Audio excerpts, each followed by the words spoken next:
மகாதேவ் சம்போ. நட்சத்திர வரிசையில் நம்ம அடுத்து பார்க்க போகிறது வந்து பூராட நட்சத்திரம். இந்த பூராடம் அப்படிங்கிறதுக்கு உண்டான வடமொழி பெயர் என்ன அப்படின்னு பார்த்தீங்கன்னா பூர்வஷாடா அப்படிங்கிறது. இந்த பூராட நட்சத்திரம் வந்து சுக்கிரனுடைய நட்சத்திரம். பரணி, பூரம், பூராடம் இந்த மூன்றுமே சுக்கிரனுடைய நட்சத்திரங்கள். சுக்கிரனுடைய தச ஆண்டுகள் அப்படிங்கிறது 20 ஆண்டு காலம். கணம் அப்படிங்கிறது யார் அப்படின்னா மனித கணம். அதாவது தேவகணம் அசுரகணம் இல்லாமல் மனித கணம் அப்படிங்கிறது ஆவரேஜாக உள்ள ஒரு கணம் அப்படிங்கிறது.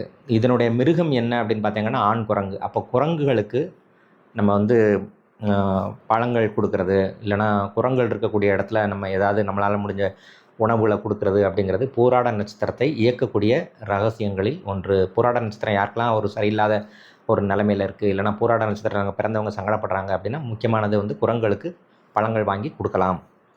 பாலினம் அப்படிங்கிறது பெண் தான். அப்போ பொதுவாக பெண் பாலினம் அப்படின்னு சொன்னீங்கன்னா என்ன அர்த்தம்னா அதிக அளவில் கோவப்படக்கூடியது, இல்லைனா அந்த ஆணுக்கு உண்டான அந்த முரட்டுத்தனம் அந்த மாதிரி இல்லாமல் மென்மையான குணங்களை சார்ந்தவர்கள் அப்படிங்கிறது தான் அதனுடைய பொருள்.